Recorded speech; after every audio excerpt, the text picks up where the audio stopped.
Hello दोस्तों, welcome to ICM channel. सो हमसे discuss करने वाले हैं आपका 3 स्टॉक के बारे में। पहला आपका होगा यहाँ पे टाटा स्टील, दूसरा आपका होगा पेटीएम और लास्ट में डिस्कस करेंगे आपका जो है मदरसन सुमी के बारे में। तो यार इस वीडियो को पूरा अंत तक देखना और उससे पहले जरूर इस चैनल को यार सब्सक्राइब कर सकते हो, प्लस बेल आइकन को जरूर से यार ऑल पे दबा देना, जिससे सारे वीडियो की जो नोटिफिकेशन है वो सबसे पहले यार मिल जाए। तो डिस्कस करते हैं टाटा स्टील के बारे में। और यहाँ पे कल के दिन जो है कमेंट आया था एक सर का, तो उनके रिक्वेस्ट पे टाटा स्टील को यहाँ पे मैंने लिया है और यहाँ पे डिस्कस करेंगे। देखो यहाँ पे टाटा स्टील जो है आपका 106 पे आपका बंद होते हुए आपको दिखाई दे रहा है। एक चीज़ यहाँ पे गौर करने वाली बात क्या है ना कि लगातार यहाँ पे आपका जो है 100 से लेकर 110 113 के नीचे ही आपका जो है चलते हुए दिखाई दे रहा है। और मैंने कहा है जब तक यहाँ पे आपका 113 के ऊपर जो है ना सस्टेन करते हुए दिखाई ना दे तब तक यहाँ पे बाई करने की ज़रूरत नहीं है, ठीक है। प्लस यहाँ पे देखोगे तो ब्रोकर भी यहाँ पे टारगेट आपको दिए हैं 125 रुपये का। यहाँ पे ICICI डायरेक्ट के हिसाब से देख सकते हो यहाँ पे बाई कॉल है, 125 का टारगेट है। तो क्या इस टारगेट के प्राइस के लिए क्या बाई करना चाहिए? नहीं, बिल्कुल नहीं। ऐसा सोचकर अभी बाई मत करो, ठीक है। जो मैंने बताया उसको जरूर यहाँ पे लेवल ध्यान रखना, क्योंकि आप खुद यहाँ पे आप देख रहे हो कि यहाँ पे बार बार आपका जो है ना 113 के नीचे ही आपका जो बंद हो रहा है, ठीक है। यानी कि 110 से लेकर 113 सॉरी 100 से लेकर 110, 100 से लेकर 110 113 ऐसे ही चलते हुए आपको दिखाई दे रहा है। तो अभी थोड़ा सा वेट कर लो। 113 का एक अच्छा सपोर्ट है, उस सपोर्ट को जो ब्रेकआउट करेगा उसके बाद ज़रूर यहाँ पे आप बाई कर सकते हो। लेकिन अब यहाँ पे जो मैंने जो है ना टाटा स्टील को मैंने यहाँ पे क्यों लिया है, पहला तो जो सर का कमेंट आया था तो उनके लिए यहाँ पे मैं इसके बारे में ना टाटा स्टील का पूरा जो आपको फंडामेंटल मैं आपको बताने वाला हूँ, जिससे बहुत कुछ आपको सीखने को मिलेगा। प्लस यहाँ पे आपको ये भी भरोसा होगा कि टाटा स्टील कोई ख़राब कंपनी नहीं है, ठीक है। तो चलो यार डिस्कस करते हैं। हाँ, लेकिन उससे पहले मैं एक चीज़ बता दूं कि टाटा स्टील में यदि आप बाई कर रहे हो ना तो उसमें आपको पेशेंस आपको दिखाना पड़ेगा। यदि पेशेंस नहीं है तो फिर आपको ये स्टॉक से थोड़ा सा दूर होना पड़ेगा, क्योंकि ये स्टॉक बहुत ज़्यादा आपका पेशेंस लेवल आपका चेक करता है। मैं यहाँ पे आपको अंत में दिखा भी दूंगा, ठीक है, कि यहाँ पे कैसा चलता है। और यहाँ पे मैं क्यों बोल रहा हूँ कि पेशेंस रहेगा तो ही फिर यहाँ पे बाई करना, ठीक है। मैं उसके बाद डिस्कस करेंगे, लेकिन यहाँ पे जो फंडामेंटल है तो फिर वो यहाँ पे जान लेते हैं। देखो पहला क्या आपको यहाँ पे आता है मार्केट कैप, ये सब जो आपको देख रहे हो, करंट प्राइस, हाई लो, ये सब स्टॉक पी तो लगभग सारे लोग यहाँ पे मालूम होता है। लेकिन यहाँ पे बुक वैल्यू क्या होता है? बुक वैल्यू यहाँ पे आपको ये बताता है कि जब यहाँ पे कंपनी जब आपको डूब जाएगी ना तो कंपनी पर शेयर यहाँ पे कितना रुपए दे सकता है। तो यहाँ पे 88 तक यहाँ पे आपको मिल सकता है। अब उसमें क्या बोलेंगे यार कम है, देखो यार कम नहीं है, ठीक है। बहुत सारे स्टॉक में देखोगे ना लगभग 99% चांस ये है कि आपके पोर्टफोलियो में जो 10 स्टॉक होगा उसमें से आपका जो है 7 से 8 स्टॉक जिसका आपका बुक वैल्यू यहाँ पे कम होगा। लेकिन अब यहाँ पे ये समझो कि आपका बुक वैल्यू जो यहाँ पे कम होता है ना, तो ऐसा मत समझना कि वो स्टॉक खराब है, नहीं। कहीं कहीं पे आपका जो एक्सेप्शन भी आपको होता है। तो ऐसा मत समझ लेना कि आपका किसी कंपनी का चेक करोगे, यहाँ पे TCS का चेक करोगे और सब चेक करोगे तो बहुत ही कम बुक वैल्यू आपको देखने को मिलता है। तो उसे जज मत करना, ठीक है। बस मैं आपको बता दिया हूँ कि यहाँ पे इसका जो है आपका क्या काम होता है और क्या होता है, तो ये भी नॉलेज आपको रखना जरूरी है। प्लस यहाँ पे आपको नेक्स्ट का आपका होता है ROC और ROE। ROC का मतलब आपको होता है रिटर्न ऑन कैपिटल एम्प्लॉयड और आपका ROE का मतलब आपको होता है रिटर्न ऑन इक्विटी। शॉर्ट में समझोगे तो किसी भी कंपनी का जब आपका 15 से या 20% के ऊपर जब आपको देखने को मिलता है ना ज़्यादा, तो फिर यहाँ पे आप समझ लेना कि वो यहाँ पे सही है, उसका आपका ROC और ROE सही है। लेकिन ROC ऐसे आपको लॉन्ग में जानोगे तो यहाँ पे रिटर्न ऑन कैपिटल एम्प्लॉयड है, यानी कि जब कंपनी अपने ऊपर जब आपको 100 रुपया लगा रही है ना तो उसका 1 साल बाद वो 100 रुपया कितना रुपया आपका बन जा रहा है। तो यहाँ पे आपका 31% है, तो यहाँ पे कंपनी का जो है आपका 100 रुपया आपका बढ़कर आपका हो जा रहा है 131 रुपया 60 पैसा। तो ऐसे आप समझ सकते हो, ठीक है। यहाँ पे आपको सबसे पहली बात यहाँ पे सेल्स में, तो सेल्स में लगातार ग्रोथ है, लेकिन इस बार जानते हो कि रिजल्ट बहुत ही खराब आपको देखने को मिला था। ऐसा नहीं कि बस टाटा स्टील का ही रिजल्ट खराब है, बाकी सारे मेटल स्टॉक का ही यहाँ पे रिजल्ट खराब ही देखने को मिलता है। बहुत सारे कारण है। एक्सपोर्ट ड्यूटी का यहाँ पे आपको जो चार्ज बनना उसके कारण बहुत ज़्यादा आपको इम्पैक्ट पड़ा है। लेकिन अब जानते हो कि यहाँ पे आपको नल हो रहा है। देखो यहाँ पे सबसे पहली बात ना, कंपनी में आप भरोसा रखो। जो कंपनी आप पैसा लगा रहे हो तो उस पर पेशेंस आपको दिखाना पड़ेगा। लेकिन ऐसा नहीं कि बस यहाँ पे आप नाम से देखते हो कि यहाँ पे ये कंपनी एक अच्छी नाम है, नहीं कि जो टाटा की कंपनी है तो यहाँ पे सही ही होगी, यहाँ पे आपको जो रिलायंस की कंपनी होगी तो यहाँ पे सही होगी। ऐसे यहाँ पे जज करना छोड़ दो, ठीक है। आज से यहाँ पे आप जो ऐसे जज करना छोड़ दो। बस यहाँ पे ये समझो कि मैं यहाँ पे टाटा ग्रुप को मैं नहीं जानता, कुछ भी नाम नहीं, आप कंपनी के फंडामेंटल का देखकर पैसा लगा रहे हो, खुद आपका ऑटोमेटिक आपका पैसा बन जाएगा, ठीक है। ये चीज़ जब जब आप माइंड से आप निकाल दोगे ना, तो ही यहाँ पे आप पैसा भी बना पाओगे, और वो भी एक ऐसा पैसा बना पाओगे जो यहाँ पे खुद आपको समझ आएगा। फिर बाद में आप जो कमेंट भी बोलोगे कि सर यहाँ पे मैंने एक अच्छा खासा पैसा बनाया है, ठीक है। उसके बाद देखो यहाँ पे प्रॉफिट तो यहाँ पे कमी आते हुए दिखाई देगा ही, और देख सकते हो कि बहुत ही कम देखने को मिला था प्रॉफिट आपका, लेकिन चलो कोई बात नहीं। आगे यहाँ पे चेक करते हैं आपको बैलेंस शीट में, तो देखोगे तो यहाँ पे आपको जो है आपका जो है ना रिजर्व जो है ना, वो यहाँ पे लगातार बढ़ते हुए आपको दिखाई दिया है, लेकिन चलो इस क्वार्टर में यहाँ पे देखोगे तो कमी आए, कोई बात नहीं, ठीक है, ऐसा चलता है। प्लस यहाँ पे देखोगे आप बोरोइंग देखोगे तो यहाँ पे बोरोइंग आपका जो है कम होते हुए आपको दिखाई दे रहा है, तो एक अच्छी चीज़ है, ठीक है। टोटल एसेट देखोगे लगातार बढ़ते हुए आपको दिखाई दे रहा है, लेकिन अब यहाँ पे सबसे बड़ा जो आपका खिलाड़ी कौन सा होता है जानते हो? Cash flow. कैश फ्लो यहाँ पे होता है क्या है? देखो कैश फ्लो यहाँ पे आपका 3 तरह का होता है। सबसे पहला आपका होता है यहाँ पे ऑपरेटिंग एक्टिविटी, दूसरा आपका होता है इन्वेस्टिंग एक्टिविटी, और लास्ट में आपका होता है फाइनेंसिंग एक्टिविटी। यानी कि देखो कंपनी कहाँ इन्वेस्ट है, फाइनेंस, देखो मेन आपका जो है ना ये दोनों छोड़ो, ठीक है।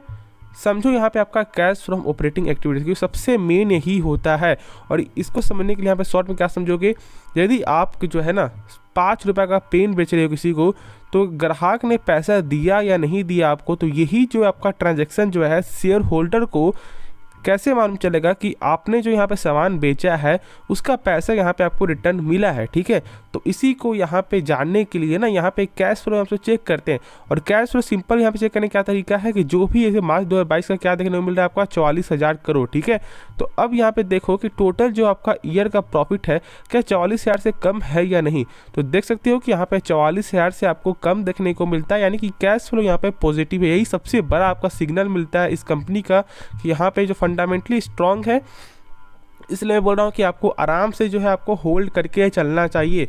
अब मैं आपको दिखा दूँ कि जो मैंने कहा था कि यहाँ पे आपको पेशेंस लेवल बहुत ज़्यादा चाहिए, तो यहाँ पे आप देख सकते हो कि मैक्सिमम चार्ट पे देखोगे तो ज़्यादा ही आपका अप्स एंड डाउन देखने को मिलता है। तो सोच लो यदि मान लो आपने यहाँ पे बाई किया होगा, ठीक है, इस लेवल पे यहाँ पे आपने बाई किया होगा, और इस लेवल के बाद जब आपको ऐसा लगा होगा, सॉरी यहाँ पे आप बाई किए होंगे, ठीक है, आप, और इस लेवल में जब यहाँ पे आपको आया होगा तो आपको क्या लगेगा, ये कहाँ पे कंपनी डूब जाएगी, ये हो जाएगी, वो हो जाएगी, आपने बेच करके यहाँ पे आप जो है निकल गए होगे। फिर देखोगे क्या कि एक बाउंस बैक आया। फिर उसी तरह यहाँ पे 2020 से कोविड की वजह से हुआ, तो ठीक है, चलो कोविड की वजह से तो बहुत ज़्यादा इम्पैक्ट पड़ा ही है, लेकिन उसके बाद फिर से तेजी, ऐसा ही चलता है ये स्टॉक, ठीक है। लगातार यहाँ पे आप जो है चार्ट देख सकते हो, तो इसलिए यहाँ पे आपको पेशेंस लेवल चाहिए। होप इसके रिगार्डिंग भी आपका डाउट क्लियर हो गया होगा। तो अब नेक्स्ट स्टॉक के बारे में डिस्कस करते हैं। तो डिस्कस करते हैं यहाँ पे आपको पेटीएम के बारे में। जानते हो कि पेटीएम आपका जो है 52 वीक यहाँ पे लो टच किया है, लेकिन यहाँ पे आपको जो है ना शुक्रवार के दिन 5% से ज़्यादा की यहाँ पे तेज़ी रही है। उसके बाद यहाँ पे ब्रोकर का टारगेट मिलते हुए दिखाई दे रहा है, तो यहाँ पे टारगेट देखेंगे, फिर उसके बाद यहाँ पे डिस्कस करेंगे क्या यहाँ पे बाई करना सही रहेगा या नहीं रहेगा, ठीक है। देखो सबसे पहले यहाँ ब्रोकर में यहाँ पे आपको मॉर्गन स्टैनले का जो टारगेट है ना वो यहाँ पे 785 है, ठीक है। प्लस यहाँ पे आपको जो है सिटी रिसर्च का जो टारगेट है वो यहाँ पे देखने को मिलता है आपका 1055। प्लस यहाँ पे आपको जो जेपी मॉर्गन का टारगेट है आपका 1100 रुपया, और यहाँ पे आपका आईसीआईसी डायरेक्ट का टारगेट है आपका 1285, ठीक है। प्लस यहाँ पे आपको बोफा सिक्योरिटीज़ का यहाँ पे टारगेट है देखने को मिलता है 730।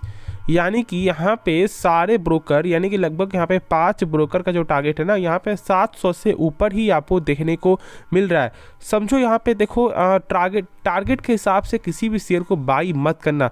मेरे हिसाब से यहाँ पे जो टारगेट क्यों मिल रहा है जानते हो, क्योंकि ये जो गिरावट है ना, ये गिरावट सबसे पहली बात आपको जैसे देख लो, आपका जो बजाज फाइनेंस में देख लो, यहाँ पे वो गिरावट क्यों हो रहा है, क्योंकि एक तो यार इम्पैक्ट पड़ा है आपका ऐसे जो आपका लेवल से नीचे किया है, ठीक है, आपको जो टेक्निकल वाइज से, दूसरा आपका है जियो फाइनेंशियल सर्विस के द्वारा, ठीक है। और इसके कारण पेटीएम में कुछ दबाव देखने को मिला है, सेल्स भी देखने को, यानी कि यहाँ पे आपको सेल होते भी आपको दिखाई दे रहा है।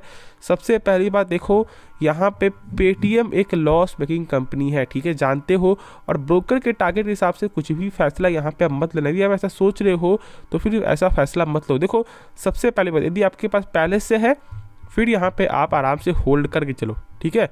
लेकिन यदि आप सोच रहे हो ना कि यहाँ पे फ्रेश एंट्री लेते हैं, नहीं, ऐसा गलती मत करो। ऐसा हो सकता है कि शायद यहाँ पे आपको 500 से बढ़कर आपका 700 हो जाएगा, लेकिन ऐसा रिस्क मत लो, ठीक है। वरना पैसा यदि आपका फंस गया ना तो फिर यहाँ बहुत ज़्यादा टाइम लग जाएगा। खुद यहाँ पे देख सकते हो कि जहाँ पे 2000 का आपका इशू प्राइस था, उसके बाद से अभी आपको 500 में देखने को मिल रहा है। तो मैं तो यही बोलूँगा कि इससे थोड़ा सा दूर हो जाओ, रिस्क लेना चाह रहे हो तो फिर यहाँ पे मार्केट में आपका जो उतर सकते हो, और ऐसा शायद आपको हो सकता है कि यहाँ पे 700 भी आपको चला जाए, लेकिन रिस्क ले सकते हो तो ही फिर आना, वरना फिर यहाँ पे आप अवॉइड भी कर सकते हो। ठीक है, कुछ भी फैसला यहाँ पे मत लेना, वरना फिर जो भी होगा तो फिर यहाँ पे आपका रिस्क भी होगा और यहाँ पे रिवॉर्ड भी देखने को मिलेगा। तो जैसे आपको ऐसा लग रहा है रिस्क लेना है खुद में, यहाँ पे आपको ऐसा लग रहा है कि हाँ ये ग्रोथ करेगा, तो फिर जरूर यहाँ पे आप बाई कर सकते हो। लेकिन जिनके पास पहले से है उन्हें आपको आराम से अभी होल्ड करके चलना चाहिए। तो चलो अब नेक्स्ट स्टॉक के बारे में डिस्कस करते हैं। तो डिस्कस करते हैं यहाँ पे आपको संवर्धना मदरसन इंटरनेशनल लिमिटेड, जिसे पहले प्यार से आपको मदरसन सुमी भी बोलते थे, और इसमें 2.5% से ज़्यादा की आपको तेज़ी देखने को मिली है। देखो ये कंपनी ज़बरदस्त कंपनी है, ठीक है, और मैंने बताया था आपको जो है 68 के लेवल के जो ऊपर गया, तो मैंने कहा था कि यहाँ पे आपको 80 तक शेयर जाएगा। फिलहाल अभी आपको 73.4 जो जा रहा है, लेकिन यहाँ पे ज़रूर आपको 80 का लेवल आपको देखने को मिलेगा। ठीक है, आराम से होल्ड कर चलो, जब तक 68 के ऊपर है तब तक यहाँ पे आपको 80 जाएगा। हाँ, उससे नीचे आपको होता है तो फिर यहाँ पे टेक्निकल वाइज से यहाँ पे आपको जो डाउन जा सकता है, लेकिन ऐसे अभी पूरा आपको यही चांस बनता है टेक्निकल वाइज से कि यहाँ पे आपको 80 का लेवल देखने को मिल जाएगा। प्लस यहाँ पे बहुत सारे ब्रोकर भी आपको जो टारगेट दिए, जैसे कि यहाँ पे 110 रुपये जो टारगेट मिलते हैं आपको दिखाई दे रहा है ब्रोकर के द्वारा, तो क्या ये टारगेट के लिए बाई करना चाहिए? देखो कंपनी को यहाँ पे जज करो, टारगेट को नहीं। ऐसा नहीं कि यहाँ पे ब्रोकर ने कि यहाँ पे बोल दिया कि यार टारगेट 110 जाएगा तो यहाँ पे बाई कर लेते हैं। बहुत से लोग यहाँ पे ऐसा सोचते हैं कि यार ब्रोकर यहाँ पे बोल रहे हैं कि यार ये स्टॉक जाएगा यहाँ पे 700 800 तो यहाँ पे आप बाई कर लो। ऐसा गलती मत करो। हाँ, ये चीज़ कर सकते हो जब यहाँ पे आपका जो हौसला जब आपका टूट रहा है ना किसी भी स्टॉक में, तो जब ब्रोकर जब टारगेट देते हैं तो फिर आपका एक हौसला जगता है। तो इसके लिए यहाँ पे यानी कि आप जो मोटिवेशन के लिए यहाँ पे आप ऐसा सुन सकते हो, लेकिन ऐसा गलती मत करना कि यहाँ पे आप ब्रोकर के कहने पे बाई कर लो, वरना ऐसा होता तो खुद यही वो जो है यहाँ पे आपको बाई करके आपसे ज़्यादा पैसा बना लेते हैं। ठीक है, तो इसलिए ऐसा गलती मत करो, अपने ऊपर यहाँ विश्वास रखो, कंपनी के बारे में जानो और जानते हो कि कंपनी खराब कंपनी नहीं है, एक अच्छी कंपनी है। सेल्स में भी यहाँ पे आपको Q2 का जो आपको रिजल्ट है वो भी एक बेहतरीन रिजल्ट आपको देखने को मिला है। तो अभी आपको आराम से होल्ड करके चलना चाहिए। 80 का जो आपका लेवल है वो देखने को जरूर आपको मिल सकता है, तब तक यहाँ पे होल्ड करके चलो। 68 के नीचे जाएगा तो ही फिर यहाँ पे डाउन जा सकता है। ठीक है, तो चलो होप इसके रिगार्डिंग भी आपका शॉर्ट में जो डाउट आपका क्लियर हो गया होगा। यदि कुछ भी सीखने को मिला जरूर चैनल को सब्सक्राइब कर सकते हो, प्लस बेल आइकन को जरूर से यार ऑल पे दबा देना, जिससे सारे वीडियो की जो नोटिफिकेशन है वो सबसे पहले यार मिल जाए। तो मिलते हैं नेक्स्ट वीडियो में, तो तब तक के लिए धन्यवाद।